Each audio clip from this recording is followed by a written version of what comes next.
This is the culture. Hello, everybody, and welcome back to the Cinema Wave podcast. We are back. We are covering the Montclair Film Festival, if you guys didn't already know that, on our social medias.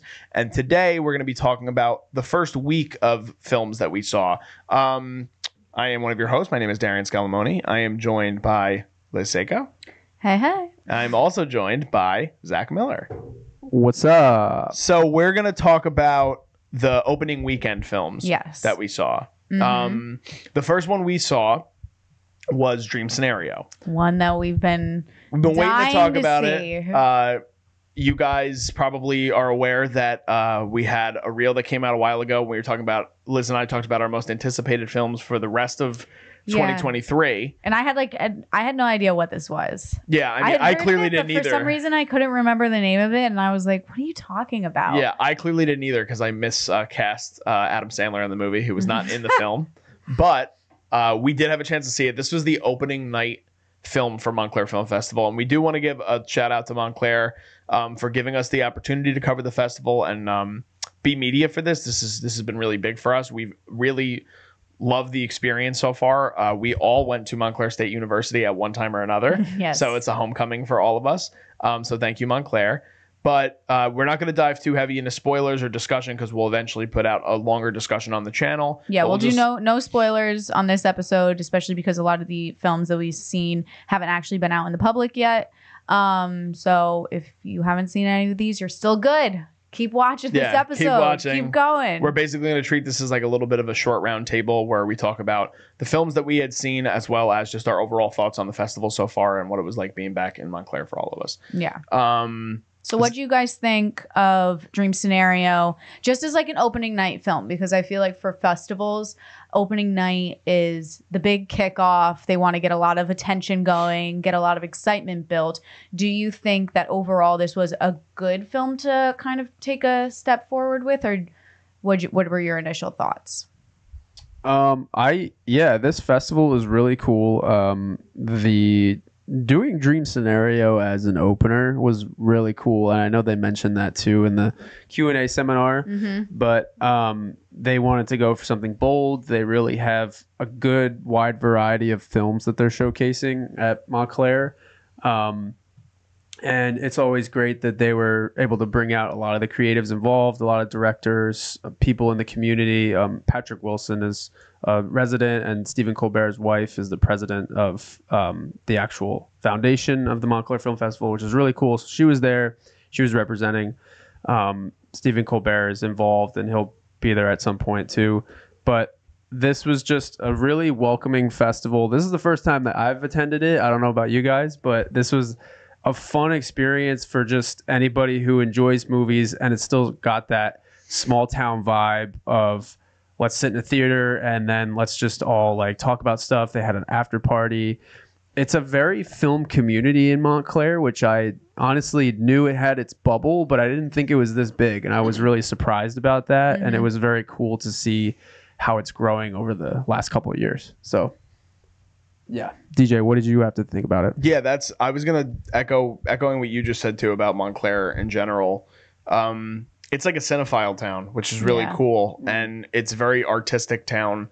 And I thought that the way that they were very proud of the fact that they were able to bring an A24 project, not only to the festival, but as an opening night film, and have the writer-director Christopher Borgley there to do a quick Q&A afterwards. Mm-hmm. And he was great with the crowd. He literally did crowd work. He tried his stand-up, which is funny.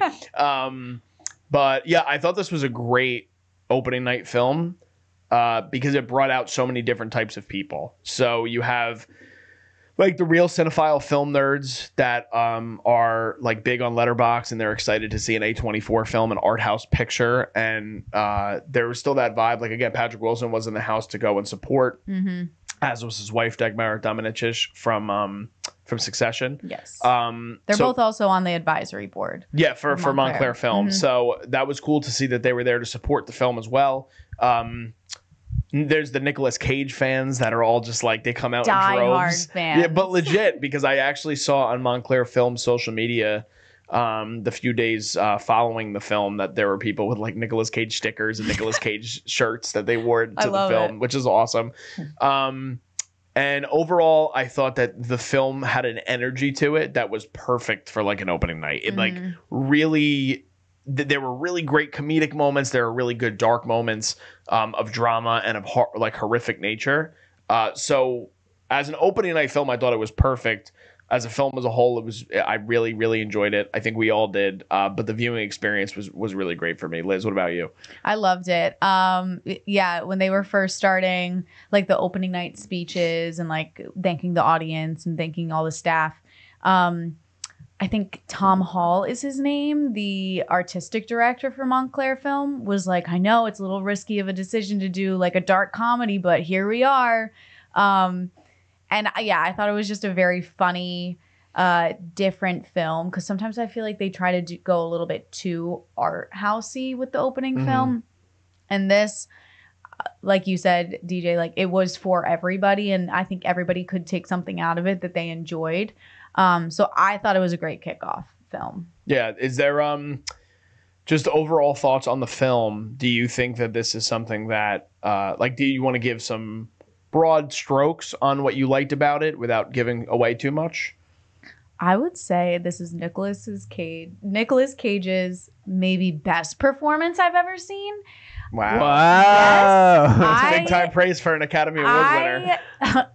Listen, if Cage could win an Oscar for this, I'd back it the whole time. Would you nominate him based on what you've seen so far this year right now? If like gun to your head based on what you've seen. Right now, I haven't seen a few other performances that I've heard are big named ones. But I just really enjoyed his character because I think he didn't he just had a lot of dynamic moments. He brought in the comedy without trying to make it like a knee slapper. He made it very real. And he, the story is crazy about this man who is literally popping up in people's dreams all over the world. Yeah. And I think that can get a little meta if you have some actors on it. They might go into that world of unrealism. But I think Cage really stuck with it and was like, okay, no, I'm going to come at this as if a regular person was experiencing this. And not make it over the top and just make it very honest performance. And I think that's what made the film so great, is that a lot of people could relate to the awkward moments that he was experiencing.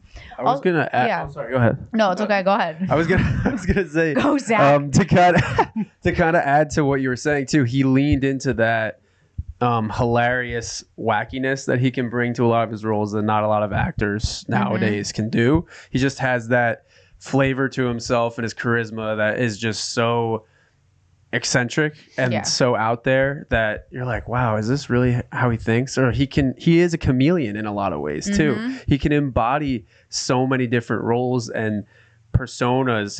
It's really interesting because he can play the recluse writer in adaptation, or he can play and a truffle farmer. Yeah, literally. And then National Treasure, he can play an adventuring historian, and then he can play a hillbilly in Raising Arizona. Yeah. He's very, very multifaceted. I think the thing with him, sorry to cut you off, Zach, but going in the direction that his career has gone in, and now to see this sort of resurgence that's happening with him is like a delight. As a legitimate person that really loves film, like we all do, like people, there's something to him that no matter what he does, whether it's direct to DVD or it's direct to streaming, or he's doing something like even Kick-Ass, where he's playing this character in a comic book film that's more on like that indie comic scene, but there's so much like bravado that's brought to that, and there's so much passion behind what he's doing.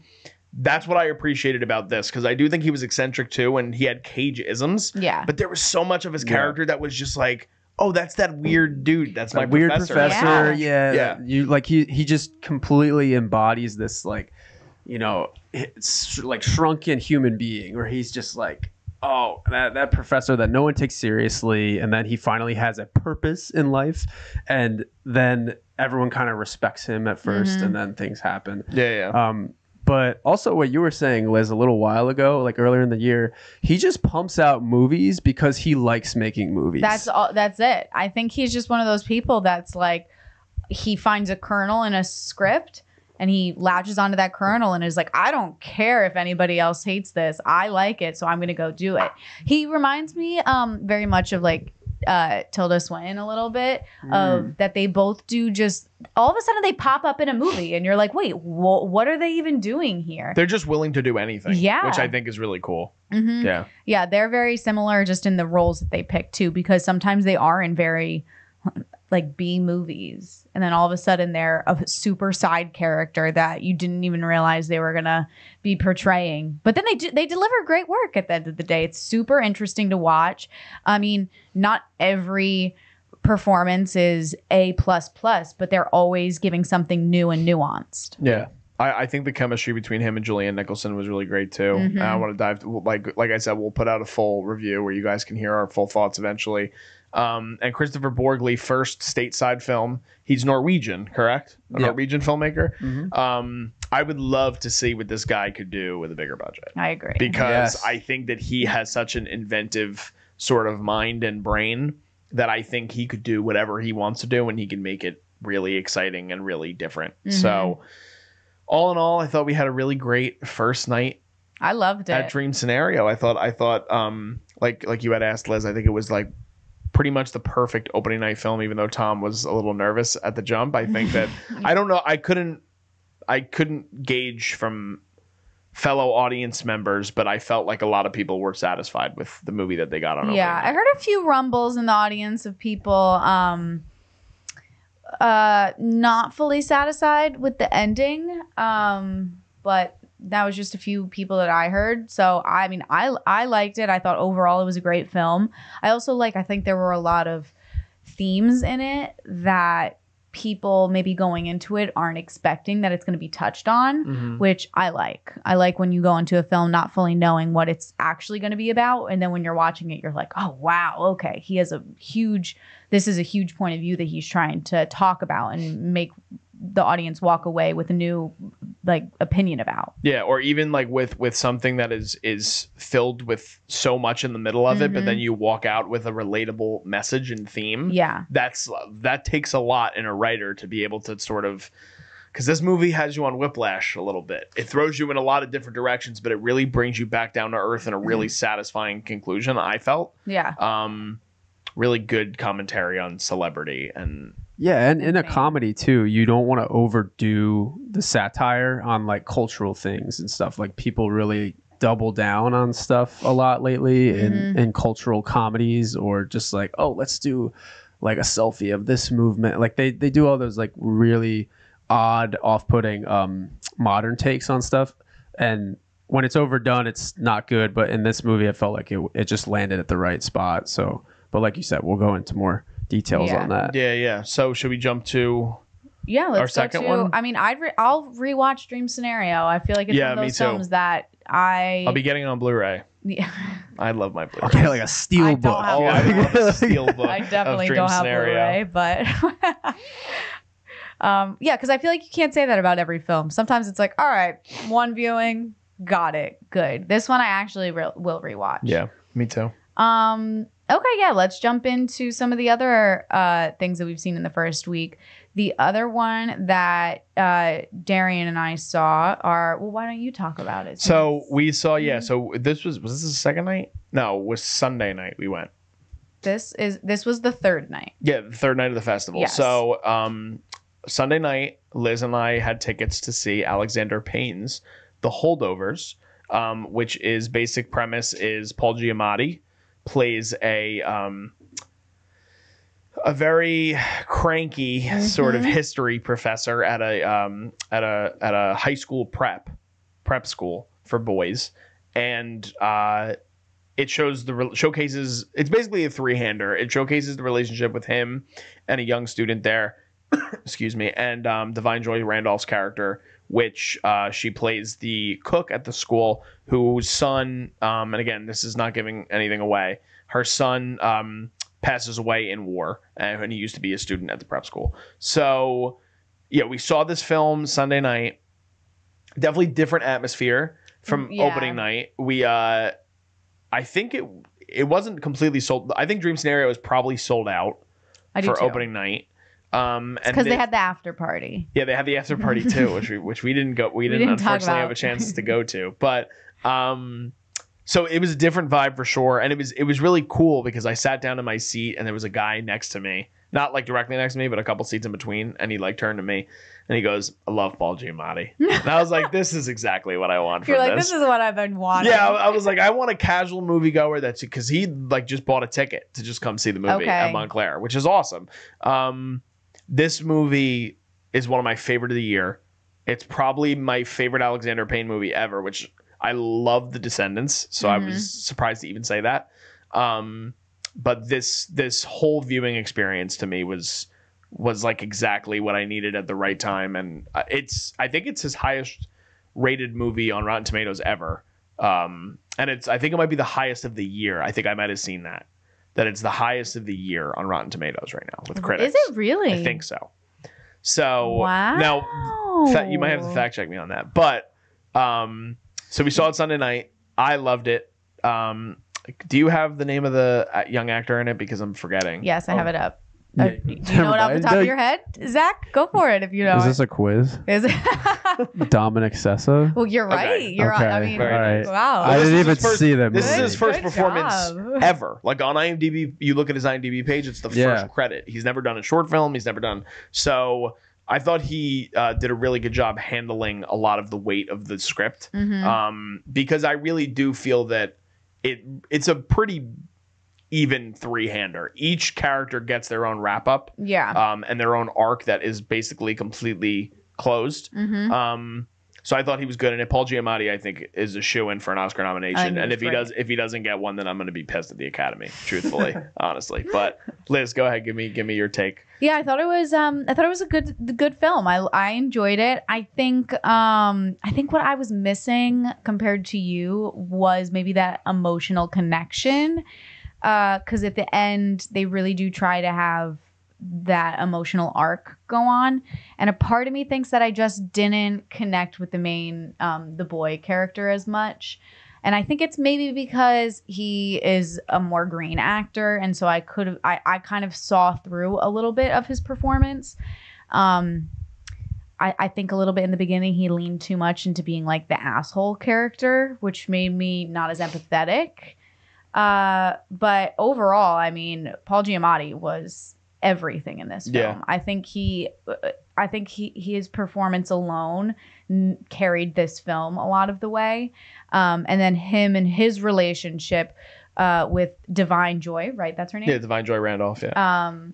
Is beautiful because it really shows. I just love the dynamic between that relationship of friends, colleagues without necessarily having to have a romantic relationship. Yeah, I agree. Yeah. There's not enough of that in film nowadays. Everyone has to have some sort of. It always has to be like a romance. Either or familial. It's one or the other. Yeah. And there are real relationships in real life where you see people have like deep conversations and quality time spent together, and even more to play to. I don't know if this is also what you're referring to, but two characters of the opposite sex. Like you don't see that very often. No, there's always that level of like, ooh, like do they have sexual chemistry together? And it's just very nice to see a relationship that is purely friendship, that they are able to love each other without having to have that pressure of being like partners in life. Yeah. So I loved that relationship. I think it carried very well throughout the film and actually was almost like the heart of the film a little bit.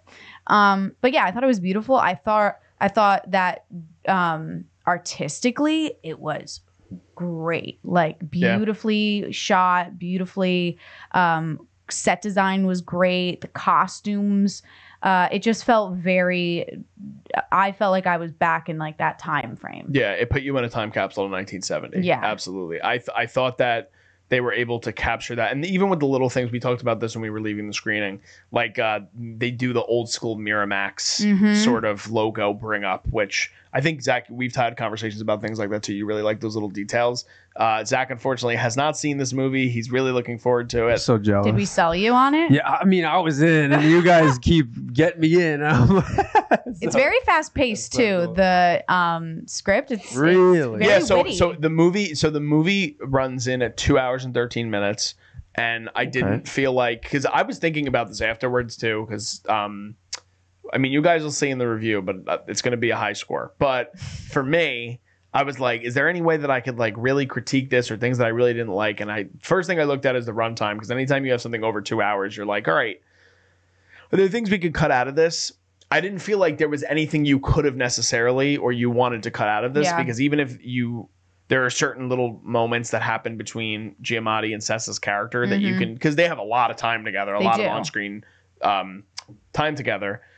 There are moments you could probably cut out, but it doesn't build that relationship to the extent that it does. And for the people that aren't aware, the emotional connection that I feel like you were referring to, which I talked to you a little bit about afterwards, is I used to be a high school teacher, and there's an aspect of that relationship that he has with Dominic Sessa's character. Do you have the IMDb page up? I do. What's the character name? His character, Dominic Sessa's. Angus. The relationship that he has with Angus in this movie, I can feel grateful to say in the few years that I did teach, I felt like I was able to manifest similar relationships. So there's a moment, which we'll get into in the full review, towards the end of the film that really choked me up and really got me like emotional about it. And I just felt like it was a perfect encapsulation.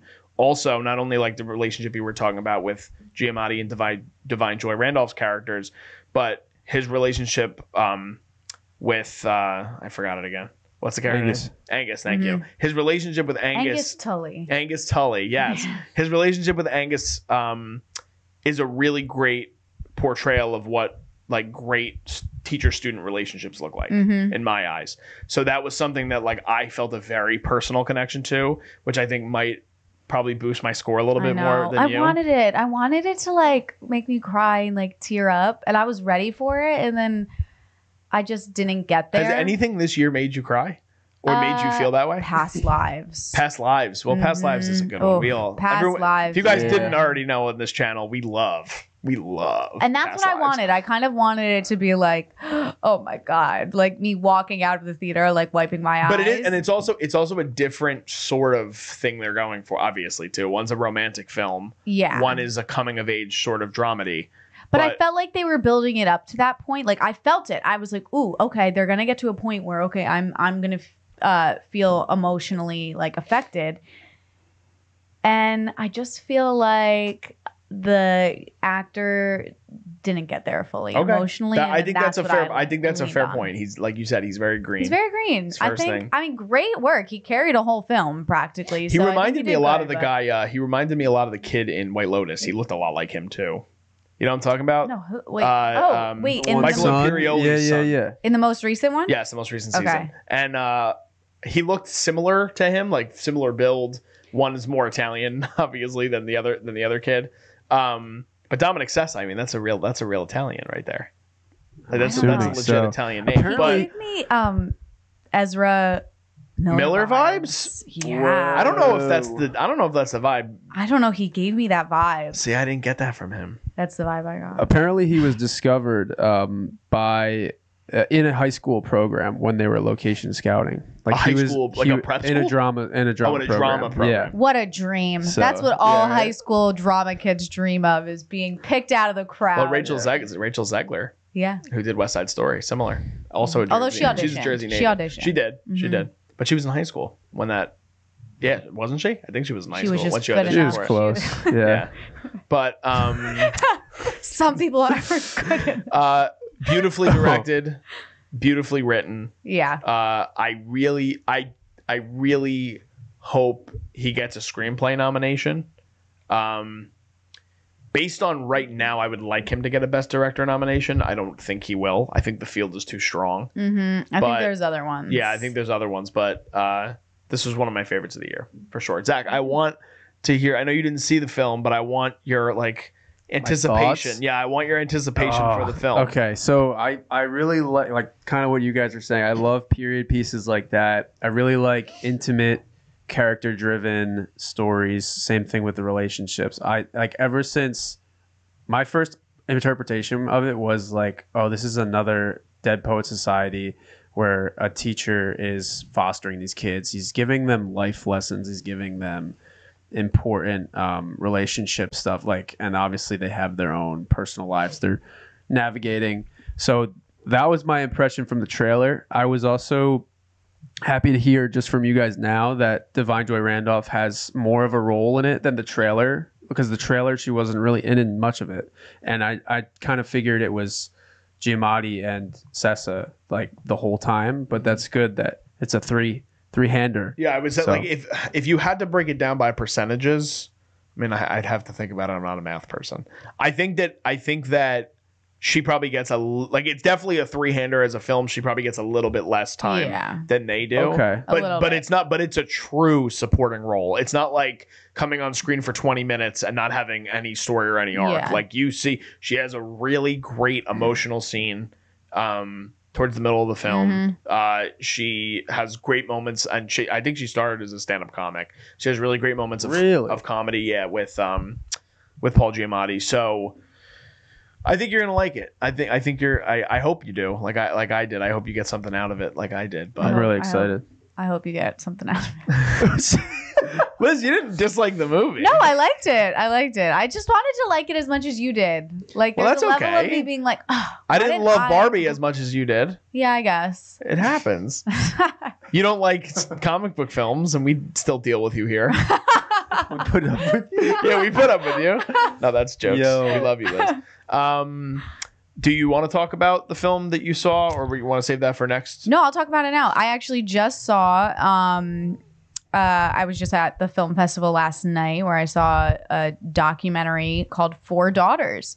I didn't know it was a documentary actually going into it, because they label it as drama/documentary, which I think is a little bit interesting. But now that I saw it, I understand why. And I guess I'll explain a little bit why, because it's not like a huge spoiler. Instead of having it be a straight documentary, they do have some of the people that aren't able to be a part of the documentary be played by actors so that the story can be told. And the story just focuses really on a family of women, the mother who has four daughters, and this takes place in which country? I just don't want to. I believe it's an Arabic film. Yeah, it's in Arabic. I just don't remember exactly where it takes place, but it follows the story of a mother whose two daughters out of her four daughters joined and became part of ISIS. And the mother is just telling the life story of kind of her opinion on why her two daughters joined, that made that decision, even though she spent her whole life raising these girls to not go with that movement. And it's very interesting seeing the two younger siblings also look back on their lives and comment on why they think their sisters made that decision. And it was just a very beautifully done documentary. Also just giving insight to like the families that also have to deal with like very close personal things. Like obviously, it was just a very emotionally heavy documentary. I would recommend it to a lot of people that want to learn more about some of the families that are over there dealing with this, that are actually dealing with this issue also right in their family home. Yeah, I feel that there's probably an emotional weight to that film that probably had an effect on the audience as a whole. Yeah. I think it's hard to, when you're connected with somebody, whether it's family or whatever it might be. Like, I think of it similar to people that like join cults, right? Like it's a similar sort of vibe where like you still love that person, but they're like a different version of themselves entirely, and you don't really know how to necessarily deal with it. And I think the docudrama style is interesting. I think that it doesn't work all the time, but I'm curious to see what her fully realized version and vision for the film was. So I think it was interesting because sometimes when you think of like drama documentary, you think of like, okay, them talking and then it cuts to actors remaking it, kind of like a little bit like what is it, Life? What is that? What's that network? Lifetime? Yeah. Kind of like that. But it wasn't that at all. This was almost like a behind the scenes look into how a documentary is filmed, because it was a lot more of the actor who is portraying one of the missing daughters talking to the mother about an experience, and then a camera person is just recording that conversation. So it's not like it was all planned and set up and a scripted documentary. it was more of the women sharing their experiences with these actors and watching the actors try to understand what that real life event was like. So it was interesting. And then there were also moments they actually showed. So they were like reenactments. It's so hard to explain. It was just an interesting take on it because they weren't actually reenacting. It was like they were showing the mother telling the actors, like they were like filming it, but then the mom would come on and be like, no, that's not how it happened. This is how it happened. And then it would go into... And then it would just be her explaining how it happened rather than having the actors show it. Stand-ins. Yeah, it was so interesting. I think you just need to go and see it. That's a little different than what I had thought you were saying when you explained off screen. Or so interesting. Like one scene, there's only one male actor in the whole thing. And so there's a scene between the real daughters who are actually going through this, and they're having a fake scene with him. And then all of a sudden he's like, can we cut? Like, I don't want to do this right now. This is becoming too much. And then the director's like, what are you talking about? And he's like, we need to stop doing this. And so then they're showing you the behind the scenes of not just filming these scenes, but what they were dealing with of having the real people on. Yeah, the production of it. Wow.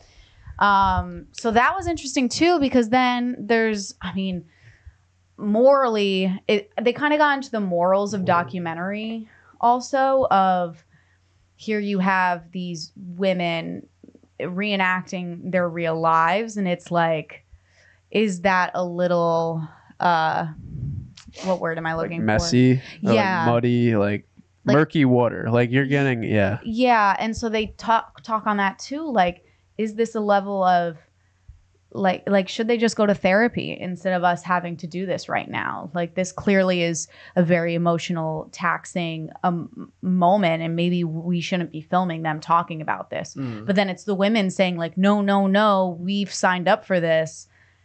I want to talk about this so that the world can see our point of view and understand this world and this story. So it's really very interesting. Yeah, I was gonna say too, like I've also seen documentaries where they just bring the victim or a relative, and they go to the locations that events happen, and then they say, all right, yeah, she was over there, and then she shot at this wall, but it's just one person, and it's just the actual person saying, okay, this happened in this room at this time.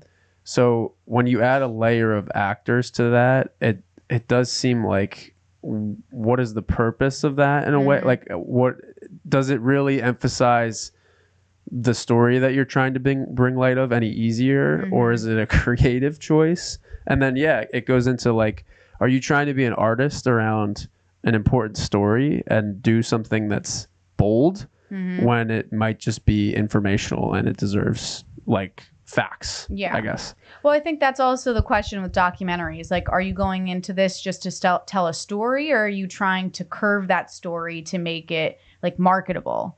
Because I think that's the big thing now too, is like, you want to there's definitely a trend in documentary production and trying to get more eyeballs on things. And a lot of like even streaming services, like they rush to tell the same story in their own way. Yeah. Like around the same time, like you'll see like 3 documentaries on the same subject come out in like a 6-month period. Yeah. So I would agree with that. Yeah. So it's interesting. It's definitely, they talk a lot about violence, a lot about kind of horrible things that happen. So if you go into it with the mental state that it's going to be a heavy, heavy one to watch. But it was great.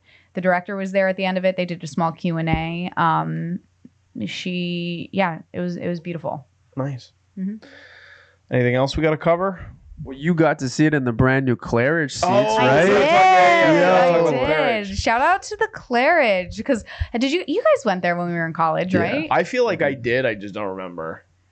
It was the Claridge. I feel like when we went to college was like the small theater that not many people went to. I feel like they only used 2 out of the like 10 theater rooms also when we went, and now it's beautiful. They have like a little like couch bar area, kind of. Yeah, no, it's beautiful. It's they have new leather seats. Everything's done.